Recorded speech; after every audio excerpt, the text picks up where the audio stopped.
आज घर लौटने में कितनी देर हो गई है। बच्चे भी इंतजार कर रहे होंगे। इनके बापू भी घर पर नहीं है। जल्दी जल्दी मैगी के पैकेट खरीद कर घर चली जाती हूँ। सुबह बच्चों को बोल कर आई थी कि आज मैं उनको मैगी बनाकर खिलाऊंगी। अच्छा हुआ आज महीने की पगार मिल गई। थोड़ा राशन भी खरीद लूंगी, थोड़ी सब्जियां और साथ में मैगी के पैकेट। बच्चे बहुत खुश होंगे। ए भैया, ओ भैया, छोड़ मेरा बटुआ। अरे पकड़ो, कोई पकड़ो। अरे मेरी मेहनत की कमाई वो चोर ले जा रहा है। कोई मदद करो, कोई मदद करो। मेरे पैसे, मेरे पैसे। कोई फायदा नहीं बहन, वो चोर मोटरसाइकिल पर था, भाग गया। कोई उन्हें नहीं पकड़ सकता। दिन दहाड़े हो या शाम का समय, ये चोर कहीं भी आंखें टिकाए रहते हैं। जहां औरत को अकेले सड़क पर देखा नहीं कि लूट लेते हैं। आज तुम्हारी किस्मत खराब थी। कुछ दिन पहले मेरे साथ भी ऐसा ही हुआ था। मैं अकेली जा रही थी, मेरे हाथ में जरूरत के पैसे थे, ऐसे ही छीन कर ले गए थे। मेरी तो मेहनत की पूरी कमाई चली गई। हे भगवान, मैं क्या करूं? इन्हीं पैसों का तो पूरे महीने इंतजार रहता है। मेरे पास तो पैसे भी नहीं है जो बच्चों को कुछ खाने का दे सकूं। क्या सोचा था और क्या हो गया। सुबह ही तो मैं बच्चों से वादा करके आई थी। माँ, आप शाम को आते हुए मैगी लेकर आओगे ना? मुझे मैगी खानी है। मेरा मैगी खाने का बहुत मन है। हाँ माँ, मेरा भी मैगी खाने का बहुत मन है। आप शाम को जरूर लेकर आना। आप कितने दिनों से कह रही हो पर लाती ही नहीं हो। आज मैं जरूर लेकर आऊंगी। आज काम पर से पैसे मिलने हैं ना? सच्ची माँ? फिर तो मैं 5 पैकेट मैगी खाऊंगी। 5 पैकेट? एक तो तेरे से खाया नहीं जाएगा, 5 खाऊंगी। मैं तो तुझे एक ही पैकेट दूंगा, सारे मैं खाऊंगा। माँ, आप जब लाओगे ना तो मुझे देना, नहीं तो ये सारी मैगी अकेला खा जाएगा। अरे अरे, लड़ो नहीं, मैं तुम दोनों को बराबर दूंगी। चलो अब मैं काम पर जाती हूँ। सुबह की बात सोचते हुए अनीता फूट फूट कर रोने लगी। अनीता एक गरीब औरत थी जो अपने पति और 2 बच्चों के साथ एक छोटे से टूटे फूटे मकान में रहती थी। अनीता का पति मदन मजदूरी करता था और अनीता गांव के सेठों के घरों में सफाई बर्तन का काम करती थी। गांव में मजदूरी का काम मिल नहीं रहा था, इसलिए मदन पास के गांव में मजदूरी के लिए गया हुआ था और कुछ दिन से लौटा नहीं था। एक तरफ अनीता को उसकी भी चिंता थी, तो दूसरी तरफ आज उसके पैसे चोरी हो गए। उस पर मुसीबत का पहाड़ टूट गया। अनीता रोते रोते एक पेड़ के नीचे बैठ गई। वहीं पर एक साधु महाराज विश्राम के लिए बैठे हुए थे। उन्होंने अनीता को रोते हुए देखा तो उसका कारण पूछा। अनीता ने रोते हुए सारी दुख भरी बात साधु बाबा से कही। चिंता मत करो बेटी, मैं तुम्हें कुछ बीज दे रहा हूँ। इन्हें अपने घर के आंगन में बो देना। ये जादुई बीज हैं। इन्हें बोते समय तुम बस उस चीज की इच्छा करना जो तुम्हें चाहिए। ये बीज अपने आप उसी चीज को उगा देंगे जो तुम्हारे मन में होगा और उसी चीज की खेती हो जाएगी। बाबा, मुझे तो बस बच्चों के लिए मैगी ले जाने की इच्छा थी। क्या ये बीज जादू से मैगी की खेती कर पाएंगे? हाँ बेटी, जरूर। तुम इन्हें बोते समय बस यही इच्छा रखना, तुम्हारे आंगन में जादुई मैगी की खेती हो जाए। आपका बहुत बहुत धन्यवाद साधु बाबा। अनीता खुशी खुशी घर आ जाती है और अपने घर के आंगन में वो बीज बो देती है जो उसे साधु बाबा ने दिए थे। माँ, अब हम खूब सारी मैगी खाएंगे जब यहाँ पर मैगी की खेती होगी। हाँ बच्चों, अब हम खूब सारी मैगी खाएंगे, बस हमें कल सुबह का इंतजार है। अगले दिन सुनीता के दोनों बच्चे जल्दी जल्दी उठ गए क्योंकि उन्हें तो मैगी का इंतजार था। बच्चों की खुशी का ठिकाना नहीं था। वो खुशी से उछल पड़े जब उन्होंने देखा कि उनके घर के आंगन में खूब सारी मैगी की पैदावार हो गई है। पेड़ों पर मैगी की फसल लहरा रही थी। बच्चे खुशी से अनीता को आवाज लगाते हैं। माँ, माँ देखो, हमारे आंगन में मैगी उगाई है, बहुत सारी मैगी।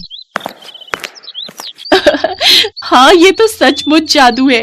ये तो बहुत सारी मैगी है। अनीता के आंगन में मैगी के पेड़ देखकर आसपास के बच्चे भी वहां इकट्ठे हो जाते हैं।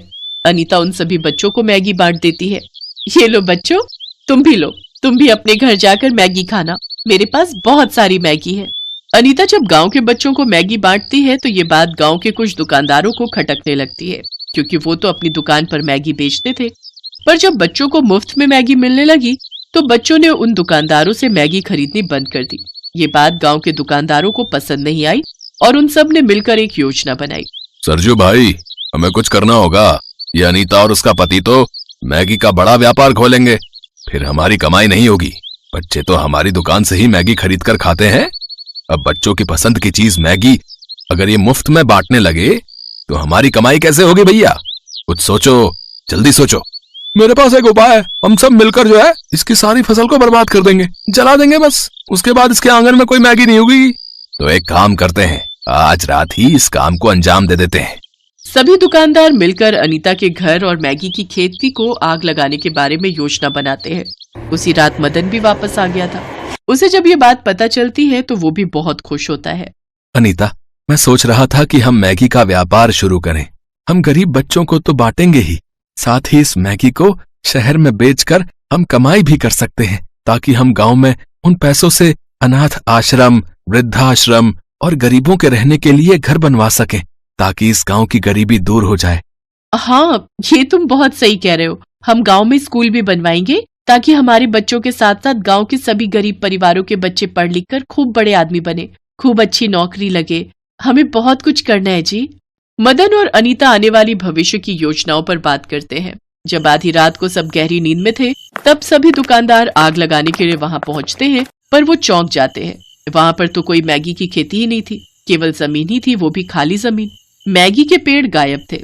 यहाँ तो कोई मैगी नहीं उग रही, हम आग किससे लगाएंगे खाली जमीन को? तभी वो साधु बाबा वहां आ जाते हैं। बेईमान और ईर्ष्यालु लोगों को ये फसल दिखाई नहीं देगी, ये उन्हीं को दिखाई देती है जो दयालु और ईमानदार होते हैं। यहाँ खड़े रहकर बेवजह अपना समय खराब मत करो, अपने घरों को लौट जाओ। कभी भी दूसरे के काम में दखल अंदाजी मत करो, यही समझदारी है। इसलिए तुम भी अपना कार्य करो, वरना बहुत पछताओगे और यहाँ खाली हाथ मलते रह जाओगे, कुछ हाथ नहीं आएगा। एक बात याद रखना, जो दूसरों के लिए गड्ढा खोदता है वो स्वयं उस गड्ढे में गिर जाता है। इसलिए सदैव अच्छे काम करो। साधु बाबा की बात सुनकर अनीता और मदन भी बाहर आ जाते हैं। वो उन दुकानदारों को देख चुके थे। दुकानदार शर्मिंदा होकर अपने घरों को लौट जाते हैं। साधु बाबा, एक बार फिर से आपका बहुत बहुत धन्यवाद। धन्यवाद साधु बाबा, आपने हमारे लिए बहुत कुछ किया है। बेटा, मैंने कुछ नहीं किया, सब कुछ ईश्वर ने किया है। ये सब तुम्हारे अच्छे कर्मों का फल है, जो तुम्हें ईश्वर से प्राप्त हुआ है। अनीता और मदन साधु बाबा की खूब सेवा करते हैं। साधु बाबा अनीता के परिवार को अपना आशीर्वाद देकर यात्रा पर निकल जाते हैं और अनीता और मदन ने जो योजनाएं बनाई थी, उसे उन्होंने जादुई मैगी के व्यापार को शुरू करके पूरा किया।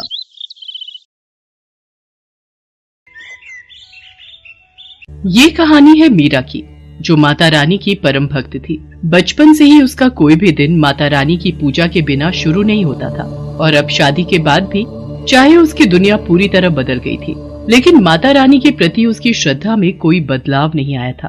जय अम्बे गौरी मैया, जय श्यामा गौरी, तुमको निस दिन ध्यावत, मैया जी को निस दिन ध्यावत, शिव ब्रह्मा ओम जय अम्बे गौरी। मीरा, ओ मीरा, मुझे खेत जाना है, जल्दी से कुछ खाने को दे दो।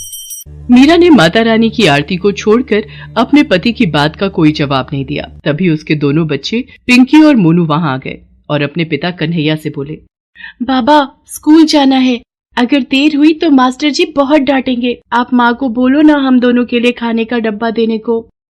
मैं क्या बोलूं बेटा, देख तो रहे हो तुम्हारी माँ का ये पूजा पाठ जब तक खत्म नहीं होता तब तक तो वो ना तो किसी की बात सुनेगी और ना ही अपनी जगह से हिलेगी। लगता है आज हम सबको भूखा ही जाना पड़ेगा।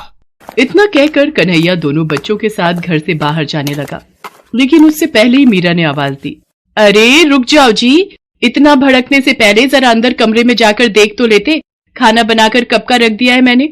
और तुम दोनों, तुमसे कहा था ना कि खाने का डिब्बा तुम दोनों के बस्तों में मिलेगा, सुनते नहीं हो एक बार में। बस करो मीरा, बच्चे ही तो हैं, नहीं ध्यान दिया होगा। हाँ, ये बच्चे हैं और आप 60 साल के बूढ़े, सब कुछ हाथ में चाहिए। अब चलिए, माता रानी की आरती तो छुड़वाई दी बीच में, अब चलकर खाना खा लीजिए, भूखे पेट तो नहीं जाने दूंगी घर से बाहर। और तुम दोनों नाश्ता करके फौरन स्कूल जाओ, वरना मास्टर जी से पहले मैं तुम दोनों की पिटाई कर दूंगी। मीरा गुस्से में थी क्योंकि उसे माता रानी की आरती बीच में ही छोड़नी पड़ी थी। वो सब कुछ बर्दाश्त कर सकती थी, लेकिन माता रानी की पूजा में विघ्न उससे बर्दाश्त नहीं होता था। कन्हैया और बच्चों को भेजने के बाद मीरा ने तसल्ली से माता रानी की पूजा और आरती की और फिर घर के बाकी कामों में लग गई। तभी अचानक घर के दरवाजे पर किसी ने दस्तक दी। अरे राजेश्वर भैया, पिंकी के बाबा तो खेत गए हैं। हाँ भाभी, मैं खेत से ही आ रहा हूँ। वो कन्हैया, उसे सांप ने काट लिया भाभी। पता नहीं कहाँ से आ गया खेत में, एकदम काला और बड़ा सांप था। ये क्या कह रहे हो भैया? पिंकी के बाबा ठीक तो है? कहाँ है वो? सब लोग उसे अस्पताल लेकर गए हैं और मैं आपको खबर करने चला आया। आप जल्दी से मेरे साथ चलो। मीरा ने फौरन जाकर माता रानी के सामने से चरणामृत उठाया और भागी भागी अस्पताल पहुंची, लेकिन तब तक बहुत देर हो चुकी थी। डॉक्टर साहब, मुझे मेरे पति के पास ले चलिए। ये माता रानी के नाम का चरणामृत है, इससे मेरे पति को पिलाना है। मुझे पता है इसे पीते ही वो बिल्कुल ठीक हो जाएंगे। देखिए, हमें माफ कीजिए, पर अब कुछ नहीं हो सकता। सांप का जहर आपके पति के शरीर में कुछ ही मिनटों में फैल गया था। यहाँ आते आते काफी देर हो गई, वो अब नहीं रहे। डॉक्टर की बात सुनते ही मीरा के हाथों से चरणामृत का बर्तन जमीन पर गिर गया और वो खुद भी बेहोश हो गई। मीरा ने कभी सपने में भी नहीं सोचा था कि कन्हैया इस तरह उसका साथ छोड़कर चला जाएगा, पर मीरा अब कुछ नहीं कर सकती थी। उसे अपने दोनों बच्चों की खातिर खुद के अलावा हालात को भी संभालना था। कन्हैया के पास खेत के नाम पर बहुत ही थोड़ी सी जमीन थी, जिसमें एक वक्त में वो एक ही सब्जी या अनाज उगा पाता था। जब कन्हैया की मौत हुई तो उस वक्त खेत में कटहल की फसल लगी हुई थी, लेकिन ये किस्मत का खेल ही था कि खेत में उगे हुए लगभग सारे कटहल कीड़ा लगने की वजह से खराब हो गए थे। तो अब मीरा के सामने बड़ी मुश्किल थी। हे भगवान, सिर्फ ये एक कटहल ही थोड़ा बहुत ठीक दिख रहा है, पूरी की पूरी फसल खराब हो गई। अब क्या होगा? मीरा उदास मन से उस कटहल को लेकर घर पहुंची। उसके मन में यही उधेड़-बुन थी कि वो अब खेत में क्या बोएगी और बीज खरीदने के लिए उसके पास पैसे कहाँ से आएंगे। इसी बीच उसकी नजर अपने पूजा घर पर पड़ी, जहाँ माता रानी के सामने भोग का बर्तन बिल्कुल खाली था। हे माता रानी, ये मुझसे कैसा पाप हो गया? जल्दी खेत जाने के चक्कर में माता रानी को भोग लगाना ही भूल गई। माफ करना माँ, मैं अभी भोग के लिए कुछ बना कर लाती हूँ। मीरा फौरन रसोई में गई, लेकिन राशन के सारे डिब्बे पूरी तरह से खाली हो चुके थे।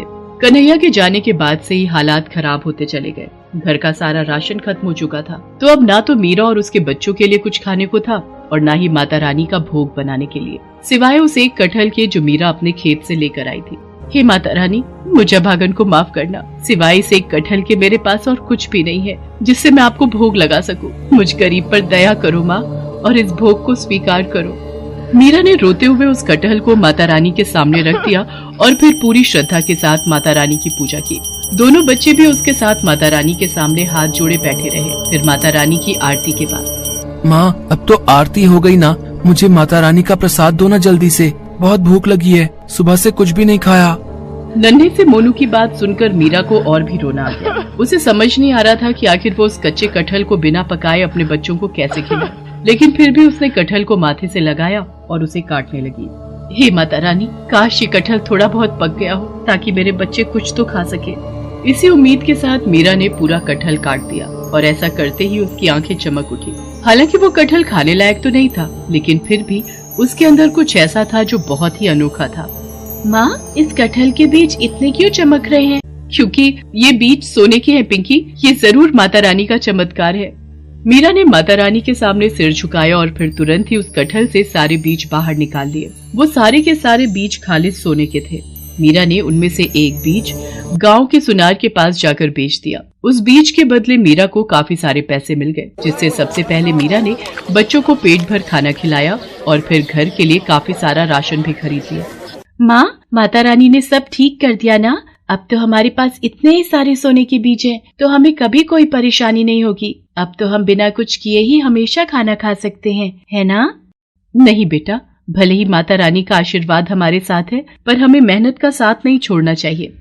मीरा जानती थी कि उसे उन सोने के बीजों का क्या करना है। उसने अगले ही दिन जाकर सबसे पहले अपना पूरा खेत साफ किया और फिर वो सारे सोने के बीज उस खेत की मिट्टी में बो दिए और देखते ही देखते कुछ ही दिनों में वहाँ कटहल के नए पेड़ उगाए। मीरा ने उन सभी पेड़ों का बहुत अच्छे से ख्याल रखा और फिर कुछ ही दिनों बाद उन सभी पेड़ों पर काफी बड़े बड़े कटहल भी उगने लगे। पिंकी, ले बेटा, फिलहाल ये कटहल खाने लायक हो गया है, इसे अलग ले जाकर रख दे, शाम को घर ले जाएंगे। माँ, एक बात तो बताओ, ये सारे पेड़ तो उन्हीं सोने के बीजों से उगे हैं ना, तो क्या इन सारे कटहलों में भी सोने के बीज निकलेंगे? हाँ बेटा, माता रानी का आशीर्वाद रहा तो ऐसा जरूर हो सकता है। मीरा की बात सुनकर पिंकी बहुत खुश हो गई, लेकिन पास ही खड़े गांव के मुखिया के कान एकदम से खड़े हो गए। अच्छा, तो ये बात है। तभी मैं सोचूं कि ये कन्हैया की लुगाई के पास खेती करने के पैसे आए कहाँ से। जरूर ये कोई जादू का चक्कर है। लेकिन जो भी हो, बात सोने की है तो मुझे कुछ तो करना ही पड़ेगा। मुखिया एक नंबर का लालची आदमी था। वो सारा दिन मीरा के खेत के आसपास ही मंडराता रहा और फिर शाम के वक्त जैसे ही मीरा खेत से घर गई तो मुखिया ने अपने कुछ आदमियों के साथ मिलकर मीरा के खेत से सारे कटहल चुरा लिए और उन सबको अपने घर लेकर आ गया। मुखिया ने अपने घर के सभी सदस्यों को उन कटहलों को काटने में लगा दिया, लेकिन उनमें से एक भी कटहल में सोने का नामो निशान नहीं था। दूसरी तरफ मीरा जो एक कटहल अपने घर लेकर गई थी, उसे उसने पहले की तरह ही सबसे पहले माता रानी को भोग लगाया और फिर पिंकी ने उसे काटा।